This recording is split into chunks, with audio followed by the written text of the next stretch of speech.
Let's talk. John Brown.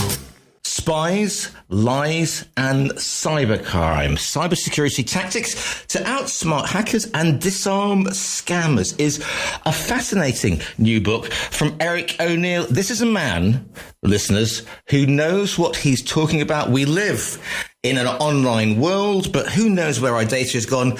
Personally, for our own businesses, for our own security, I'm delighted to say that I'm joined on the line from the States by Eric O'Neill himself. Eric, good morning to you. Good morning, Giles. It's great to be over here in Europe on Talk Radio Europe. It's exciting to hit a bigger audience. No problem at all. Just whereabouts in the States are you today, by the way? Or actually, I'm just north of Washington, D.C. So here, everybody knows where that is. Absolutely everybody knows where that is. And your background, because you're not just somebody who came up with the idea of writing a book about this. You have a particular experience and interest in this, of course.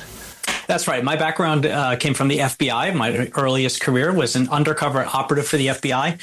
I was a counterintelligence and counterterrorism undercover operative, an investigator, aka a ghost. And my job was to chase spies and terrorists all over, mostly the Washington, D.C. area here in the United States, and stop them before they did their evil act. And the thing is, because counterterrorism, counterintelligence, I grew up in the 70s, was watching Arnie and, reading all the books about spies and spooks and the whole thing. But this was a physical world we were doing it in. And of course, the problem now is that it is most of the terrorism or most of the intelligence, there's a new playing field, if you like. There's a new world out there which the nefarious ones can lurk in. Tell me a little bit about your interest and how you get involved and give advice for that, please, Eric.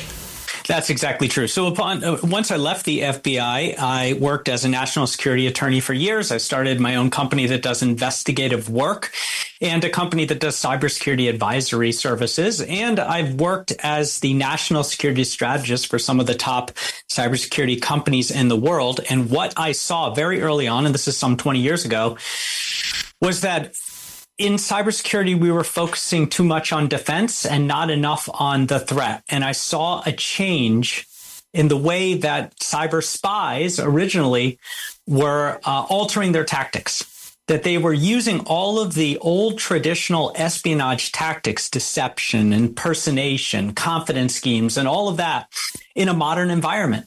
And they weren't attacking your computer. They were attacking you. And that is still the number one way that attackers get access to our data.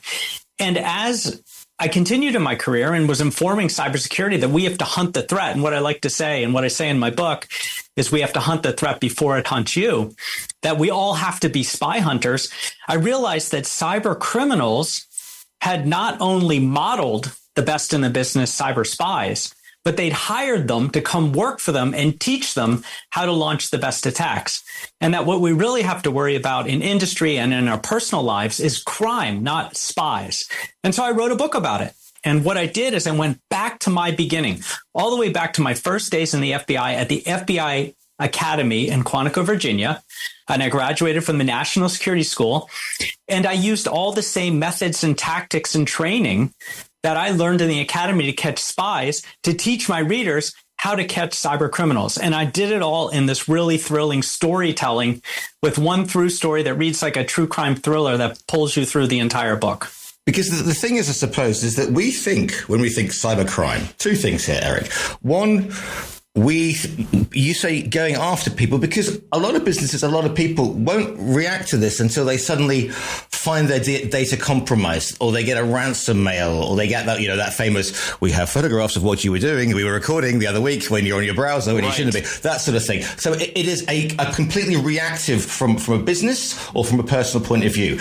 But you're saying go out there and be proactive. But the other thing, which I hadn't thought about until you just mentioned it now, is because the rules of the game, or the rules of if there are any rules, or the methods are as old as time itself. It's not just because it's cybercrime. They're going for the fallibilities. They're going for the things that will make you click, be it suddenly an attractive female appears on your timeline, on your social media, or, an offer that looks so good. And you are being targeted because of what you're putting. I mean, shoot me down if I'm wrong, Eric, but do the same principles apply throughout, what we're doing here? Yeah, Giles, you're exactly right. So what criminals are doing today is they're just using the internet as a way to get to you. It's a medium to get to you, and they're using traditional espionage tactics, like, for example, impersonation. They pretend they're someone you know and trust and get you to believe them and then deceive you into opening the door and letting them in, right? Deepfakes are a big problem, and I spend a lot of time in the book about AI and sort of the dark side of AI and how cyber criminals are using it against us. But if they can fool you by creating an entire avatar that you either fall in love with, become friends with, or completely trust, then they can get you to do everything from hand over your credit card information, send wires of money to them, give them information they can use for identity theft, and so on and so forth. I tell a story in the book about a grandfather who was scammed out of his entire pension, over $300,000, by a cyber criminal who used a very complicated confidence scheme attack where he gained his trucks just from a simple text saying, hey, we get them all the time, or hi, or how are you, or I missed you at the party, right? That is a phishing expedition. And they look for the polite people who reply, I'm sorry, this is a wrong number, right? And then they just talk to them. And they're looking for people who are lonely, who are looking for connection, who are far too much online and really want to talk to a person. And they gain your trust and your friendship. Sometimes they make you fall in love with them. And then they launch the scam. And this one was the scammer said that he was a cryptocurrency investor, and why don't you invest in my company? And the grandpa invested a little bit and saw these massive returns and then invested it all. And then the guy disappeared with his money. But this is boiler room. I mean, again, 30 years ago, this would have been a boiler room operation run out of some basement somewhere in the outskirts of Chicago. I'm sorry, Chicago listeners, but you know what I'm saying here. And you would, I suppose, is it because we don't get the inflections of the voice, and we think, perhaps of an older generation, we think, well, it's coming from a computer, therefore it must be official. We get this all the time, from, for example, in Spain, it's called the DGT, which is the Spanish traffic police, and people say they're getting text messages that come from the DGT and send send us your credit card numbers because you have a fine, and if you don't pay the fine today, right, you're going to get impounded or something. And the natural reaction of people to go, oh my goodness, perhaps a certain generation don't have the tools to check a little bit further. Well, that sense. So what you're talking about there, and let's talk really quickly about the DGT attack, which is an attack that is used all over the earth. It's a Chinese cybercrime group, and they made over $1 billion last year just on these text-based attacks, posing as official agencies and saying, you've done this wrong and you have to pay a fine. The number one way you see it is you went through this toll or you passed this speed camera and you didn't pay. And now if you don't pay right away, your driver's license will be revoked or you'll be fined. And this is one massive, sorry, Eric, to butt that back. This is like one massive group. I just thought this would be like a chancer or, a couple of scammers in a room. No, this is one massive cybercrime syndicate that has launched an incredibly powerful attack because it uses emotion. We're worried we might lose our driver's license or there might be a big fine. Urgency, if you don't pay it right away, a bad thing is going to happen, right? And psychology. We tend to trust things we think come from an official notice. And the trick there, and in the book, it goes through all of the ways that you can defend against all of these things. I'm teaching you to think like a spy by showing you all the attacks in these great stories, true crime stories. And then I teach you how to act like a spy hunter, how to protect yourself from the attacks because you've seen it, you know it, you recognize it. And the biggest trick you can take when one of these things hits you is to stop, breathe, and think.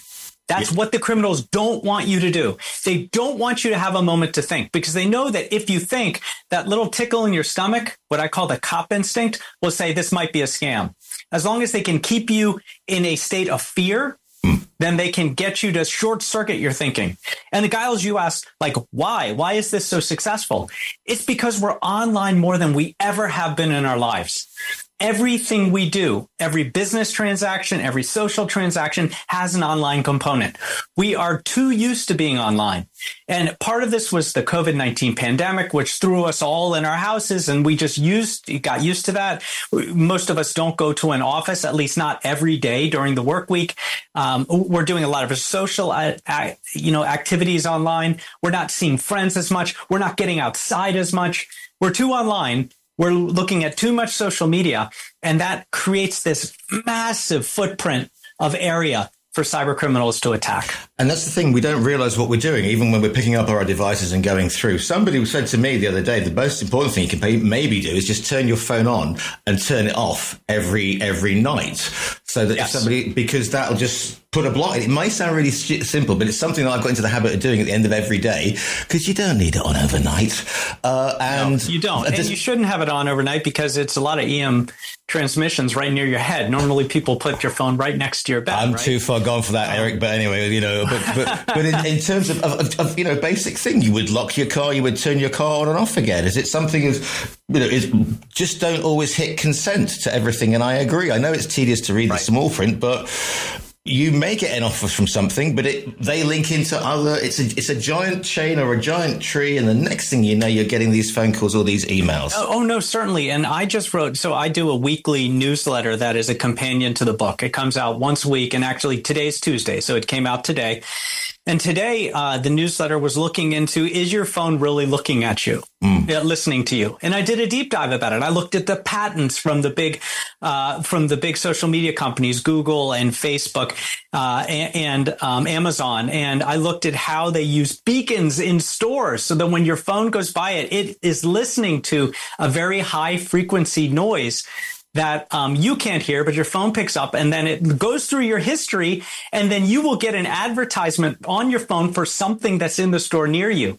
So yes, your phone is listening to you, and there's a way that you can turn that all off. But they don't want you to know that. And just like you said, you don't want to opt into those things. So actually in the newsletter that came out today, I go through all the ways that you can opt out, that you can shut that off so you can protect yourself from that, very creepy marketing that's listening to everything we're saying. Absolutely. Now, one of the great things is when you break something down to something that it's easy to remember. KISS is always the one. Keep it simple, stupid. When you're stripping anything or whatever in terms of weaponry and stuff, you've got a good one, which is paid. Now, something as many of us are saying, that's our favorite word, to get paid. But in this context, Eric, what does paid mean?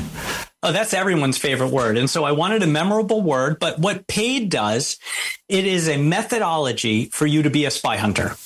And I took everything I've learned in this massive career working undercover, being an attorney, being one of the top cybersecurity strategists, into just a 4-letter acronym: PAID. Prepare, assess, investigate, and decide. If you can do that with every interaction, and you learn to do it rapidly, that you see online, anytime you're on the internet, which is a battleground, it is not a safe place, then you can protect yourself. So you prepare ahead of the attack. You're being smart. You're taking some training. You're listening to this interview right now, on Talk Radio Europe. You are investing in cybersecurity, whether it's just on your home computer or, whether you're doing some identity monitoring or for your business, but you're prepared, right? But it doesn't stop there. You have to constantly assess. And assessment is how you're being a counterintelligence analyst, the person who's going through the data, the person who's out in the van, right? Who's getting all the information and synthesizing and looking at it and telling the operational person, I think we have a problem. And that's where your cop instinct comes in. When something looks too good to be true, when something has that urgency, like click now or you'll die, right? You want to take a step back and then put on your analyst hat and assess, is there a problem? And if your inner instinct and your training says there might be a problem, well, then you send out the field ops. Now you become the investigator. You're not in the van. You're on the street. You're chasing the bad guy. You're grabbing the clues. You're looking at the facts, and you're determining whether this is a crime or a scam. And if you see that, well, now the final in PAID is decide. You have to decide to act. You go through this rapidly and you act quickly. You don't freeze. You don't put your head in the sand while the village burns around you. You take good, quick action to protect yourself. Interesting you say also, but it's not just about you, because the number of times I have been tagged on the socials, be it on Facebook, Instagram, whatever, by people saying, share this link. We're giving away we're giving away a Chevrolet. We're giving away a motorhome. We're giving away an apartment. Just tag your friend and follow. And even with bona fide restaurants, it can be the same thing, because they may be doing it innocently, but there can be somebody lurking in the background just going, fine, I'm going to take that. And, your local pizza parlor may know nothing about this, but they can be getting followed by one of these gangs behind the scenes. So do not share. If you love someone, tell them, but don't tell them on the internet, and certainly don't share stuff with them. Well, yes, exactly. Well, you need to be very careful, especially in social media. And social media is a battleground for crime. Yeah. We don't know. We might sit there and for hours, I don't do this, but people do for hours, just go through, Instagram reels or TikToks, or, you lose, my kids call it bed rotting, right? You lose hours of your life just going through silly teenagers. Hats, we've all got teenagers in our people lives. People dancing, nonsense, right? Yeah. And, but as you're doing that, you will see ads, and there will be incredibly clever ads, and they'll have all the things we talked about. Urgency, 70% off now, right? Something you really want, but only lasts for the next hour. Don't scroll. You'll never see this again, right? If you go by. So many of these are not legitimate. They're created by dark web criminal AI. It looks incredibly perfect. The marketing is great. It's crisp. The language has no spelling errors or grammar. And it's exactly what you want, because the algorithm is giving it to you, because the platform thinks it's a real advertisement, right? And you're looking for that perfect set of shoes. The problem is when you click through, you're going to a criminal's web page, where they're now either loading a packet to try to find a flaw on your phone that they can exploit and steal your data, or they're getting you to hand them over your money or credit card or information or identity. And you have to be very careful. And, like what I said earlier, if it's too good to be true, it probably is too good to be true. Just quickly, I'm a sole trader. I got a business. I'm Brown and Sons, house painters. Okay. And I got a little business going there. I got my own little web page. Everything's hunky dory. I'm fine. And again, it's not just people mucking, because we've been talking about social media, the individual, but as a small business, surely, or a medium-sized business, Brown's widgets. I make, I got orders going all around the UK or to Europe and stuff like that. I suddenly get an order that seems to come in from, from China or from France, or perish the thought. I get a big order in. Obviously, if I don't do my background on where it's coming from, am I leaving myself, my company, my employees, my livelihood? Am I putting them at risk, Eric? Certainly. You always want to do your diligence. You want to check vendors. You want to make sure they're legitimate. You want to go and look and make sure that the web page that they're sending you to is legitimate. Here's another way that scammers attack small businesses all the time. They'll send them an invoice. And the new attack is an invoice that, say, the small business looks at it and it looks familiar, right? The bad guys do their reconnaissance. If you're a painter, right, it might be an invoice from a paint supply company that you've used in the past. They're looking at your business. They're looking at your social media. They're looking at your contacts. They're looking at who is reaching out to you or connecting to you on social media or to your business. That's how they data mine. And then you get the invoice from some paint supply that you actually recognize. And it doesn't say click here. It says, if you have a problem paying this invoice, call this number. And it's a local number. And when you call it, now you're talking to a dark web call center, a cybercrime group. They speak your language perfectly, and they'll tell you about the deal, the project you just did together. And it sounds good, and they'll convince you, and you'll send the money. And this is costing businesses millions of, use your local currency a year. Mind officially blown, Eric. Absolutely. Because I didn't think the organizations were this big. I thought and sophisticated. And that's what I've been trying to tell people for years. And finally, I put it up front in a book. Cyber criminals are not some lone kid in a basement who's typing away at his computer, and then you see it in every TV show and movie. Tap, tap, tap, tap, tap, tap, tap, tap, tap, tap, tap, hits one key, and then what does he say? I'm in, right? That is magic. That's not how it works. They are large groups of individuals. They're sophisticated. They're well-funded. They're stealing all our money and growing. It's the fastest growing business on earth. And they're spending a lot of time to figure out the best way to attack you and me as people. They're fooling us. They're using scams against us, traditional espionage tactics in a modern environment to get us to trust them and just open the door to all of our information so they never have to break a lock. Finally, one piece before they go off and order online on our very secure web. I feel sort of like slightly nervous about saying go online but you can order the book via our own virtual bookstore, of course.